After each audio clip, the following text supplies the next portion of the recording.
This past August, I decided to hop on a plane and head to Phoenix, Arizona, home of the Nest Tiny House. Please make sure that all those electronic devices that use cellular technology are in airplane mode.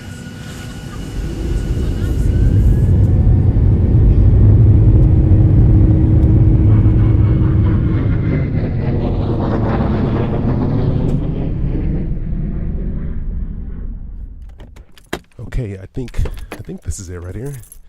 They said it would be on the side. Just need to go to the back gate. All right, okay. All right, there it is. Oh, there. You can see the top of the house from here. All right, open the gate. Okay, wow, yeah, that is a tiny house. I guess they call it that for a reason. It looks pretty small, but I guess let me wait till I get in and and see what it looks like. All right, I guess let's open the door and go in. Wow, this is much bigger than I thought it was gonna be. There, I'm actually kind of shocked. It doesn't feel small at all. It doesn't really feel. I guess it doesn't really feel all that tiny. Wow, it's bright in here, and I think that's a bed up there. All right, you know what? I got to take you guys on a quick tour. This is an audio tour of this tiny house because this is really nice. Close your eyes.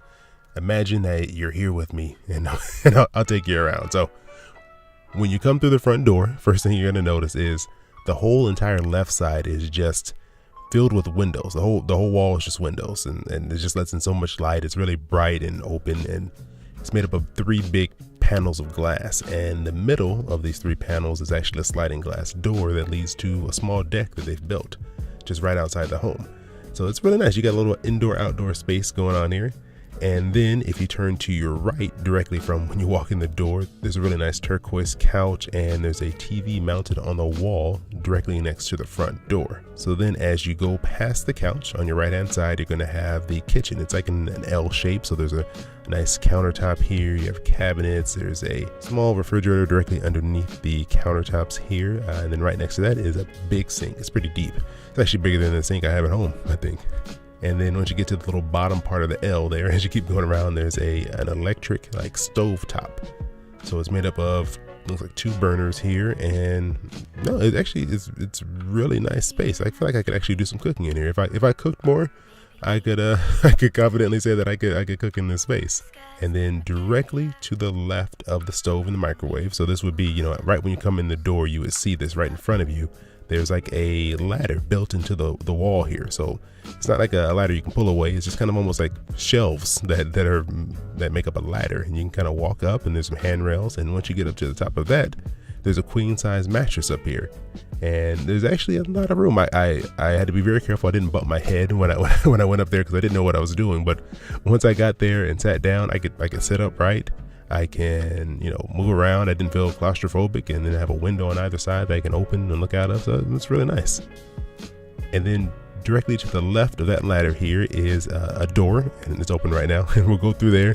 And once you walk through that door, you're walking into the bathroom basically. And it's this really open bathroom. It's really spacious. Like right when you walk in, so right when you walk right here, there directly in front of me, there is a washer and dryer combo. So it does both, which I've never really seen these in person. I've seen them on shows, the tiny house shows, but I've never actually seen one in person. So it looks like your normal front loading washing machine, but it can also dry your clothes as well. I'm a little nervous. I'm not gonna touch that. I don't know what I'm doing. I feel like I'm gonna mess it up. Maybe I'll ask them I'll ask the owners when they come in. And then there's a wall to your right as you're walking in, and right when you turn the corner, to your left, there is a closet space here where you can hang some clothes up. There's some bathrobes hanging here. And then to the right of the sink, we have the shower, and the shower it's pretty big. And then directly to the right of the shower, so we're kind of going around in a circle here, there's a toilet, an actual full-size toilet. And that is not a small, tiny toilet. I think most people could fit on this thing. And I was surprised. I'm surprised to see this. This is really nice. This actually feels like a full-size bathroom. Well, it is, I guess, a full-size bathroom. It feels almost bigger than my bathroom at home in my apartment. So this is really nice. And then that's the whole place. That's the tour. And it feels really nice. I think I could spend a lot of time here. I'm kind of disappointed that we're only here for one night, but yeah, this feels really spacious, really roomy. I don't feel like I'm boxed in at all. I think that's the owners knocking right there. Let's go let them in.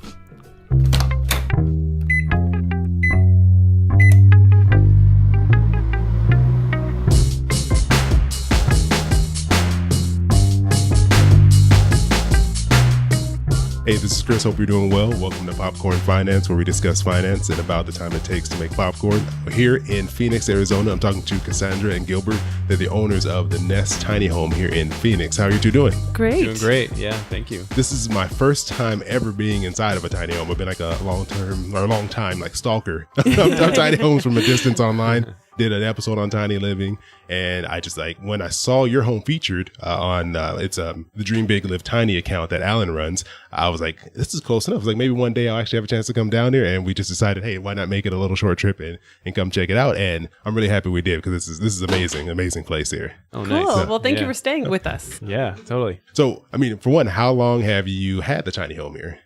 Well, we started renting it at the end of January, but it was finished construction in December of 2017. Yeah. And what made you even decide to build the tiny home? Well, we originally were hosting out of our house for a while, just a spare bedroom that we had. And then we had our first child, our girl, and we had to use that as a nursery. And from at that point, we really just like hosting people and then the extra income that we made from it. So we decided to do something a little unique and different. So we thought of a tiny house as like another Airbnb project for us. It was the only thing that we could fit in our backyard also. Yeah. I think it's a great thing to do because it makes it unique. It stands out for sure. You know, when you're thinking of a place to stay, when you want to, go on a short trip, seeing someone's room versus seeing this like beautiful tiny home that you have here, it makes a huge difference. It caught my eye for sure when I saw it. Yes. Yeah. And as hosts, we really hope to give our guests a whole experience and not just a place to crash. No, it definitely feels like it. And, we noticed that it's like all the labels and everything's really laid out. It makes it really easy to figure out what's going on because staying in a tiny home for the first time, you don't know where stuff is. You don't know what to do really. So that helps for sure. Yes. Lots of space saving hacks that you kind of have to know about. So were you fans of tiny homes before, or was this like you just saw the opportunity to fit a tiny home in your backyard? Well, I would say we were somewhat of tiny home fans. We really like the minimalist and small house, type of movement. And originally we were even thinking about like a container home as a possibility. So not necessarily a tiny house, but we're looking at other small units that we can put back here as like an option. But yeah, once we found somebody who had built a small studio, we reached out to them and they ended up having the idea of building a tiny house. And so we partnered with them and it just kind of rolled from there and snowballed, and we ended up contracting with the contractor to build it. Yeah, and previously, our first year of marriage, we lived in a studio apartment in San Francisco. So we got really good at using every square inch, height included. We're both pretty tall. Mm-hmm. Yeah, I noticed that when I met both of you. But yeah, you guys are pretty tall. Yeah, so we had to pick something where we could go up.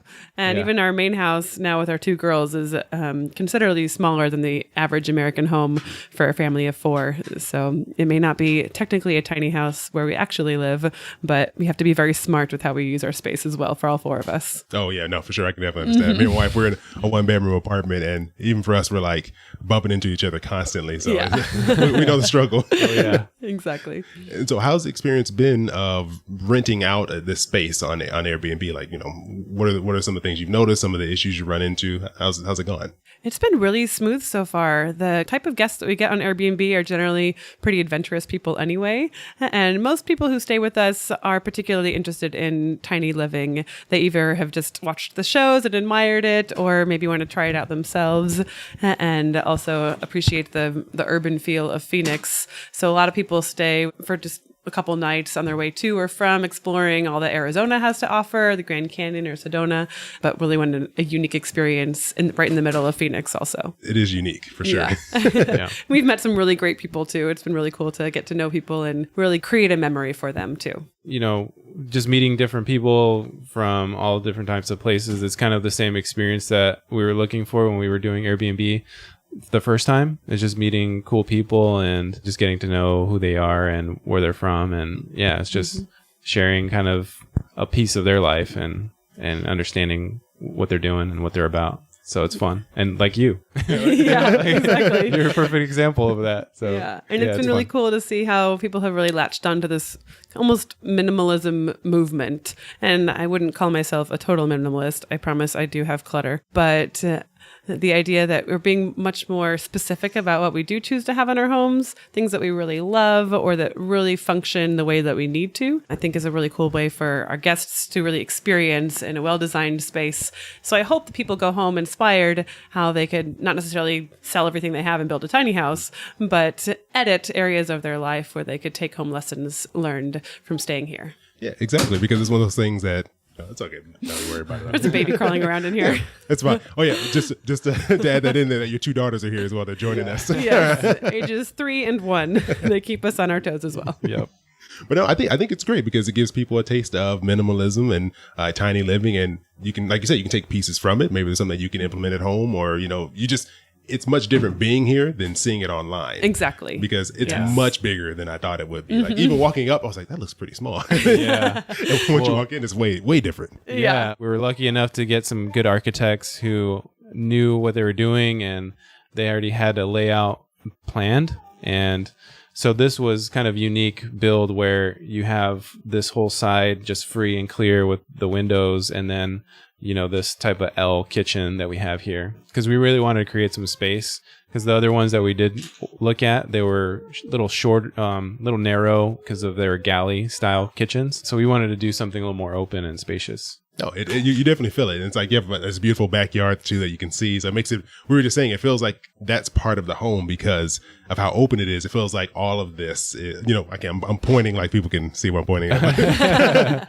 But the way it's laid out, one whole wall is almost completely windowed. Right. And so you can see the backyard, and it makes it feel like the backyard is part of the home. You can just easily walk back and forth. So it opens it up a lot. Exactly. And we have a big tree here too, which is part of why it's called the nest.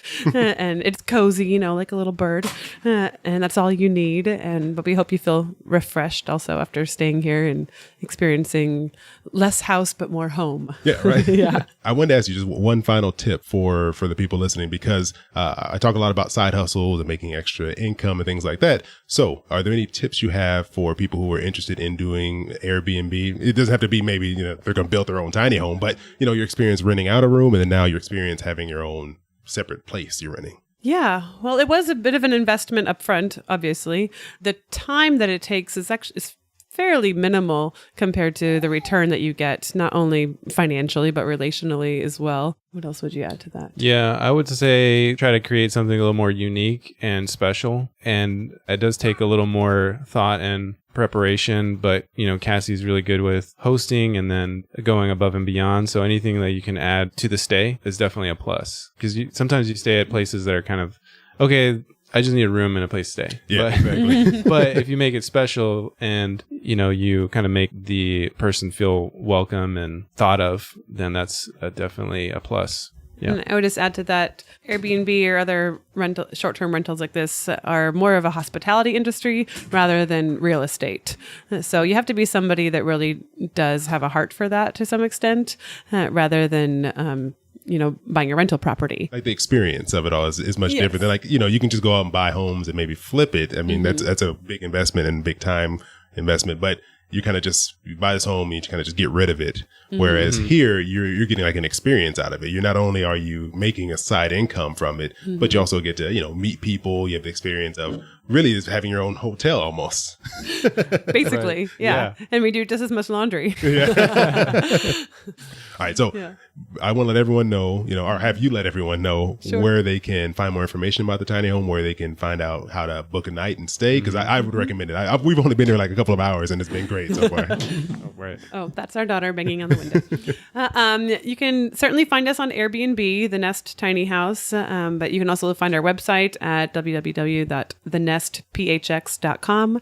And also please check out our Instagram. So at The Nest PHX. I love to feature updates, the art changes, we make updates to the backyard, and our Airbnb listing can only show so much of the experience. So you'll just have to come and try it out yourself too. Yeah, you have to. The pictures are beautiful, but it doesn't do it justice until you actually show up here and experience it. So exactly. I would say make a stop to Phoenix, especially from the West Coast. It's really easy to get over here. It's not that far. Yeah. And 9 months out of the year, indoor, outdoor living is beautiful here. Yeah. Although it is pretty cool in here in the summertime. Though. That is true. We You have a can great cool AC. It down. Yes. It's better. It's better insulated than our own house. Yes. Yeah, because you have no idea that it's 100 degrees outside right Yeah. now. Right. It feels nice, and I'm actually cold, so it's good. I'll let you two get back to what you're doing. I appreciate you taking some time. I know you just got off of work, course. Yes. and you have your Yeah. kids that I'm sure want your attention. So, no, thank you. I appreciate the time. Oh, thank you for Thanks so having much us. for having us. Enjoy your stay. Thank Yeah. you.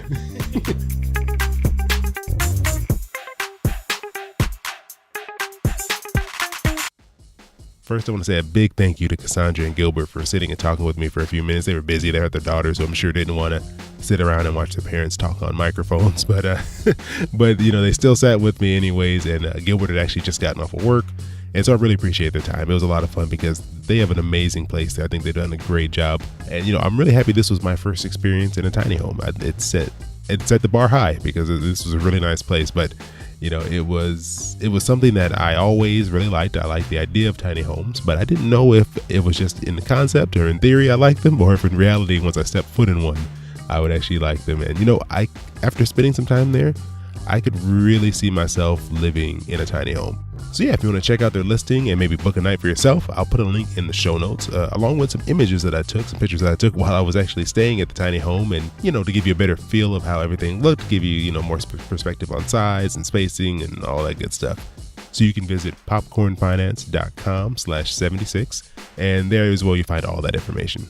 And I've also posted some of these images up on Instagram as well. So if you're not following me, go follow Popcorn Finance Podcast.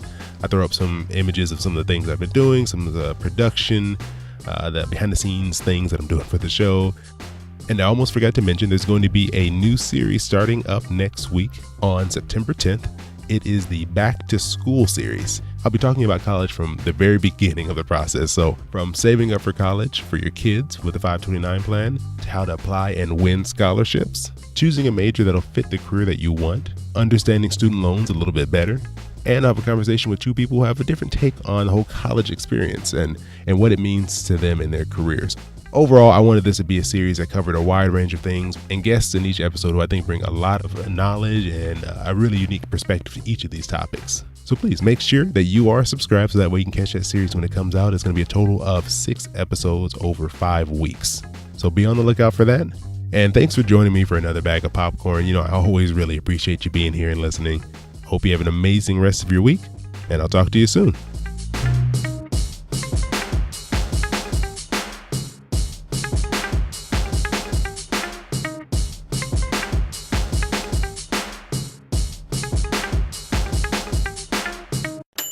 Your boy keep it poppin' like Mary Poppins.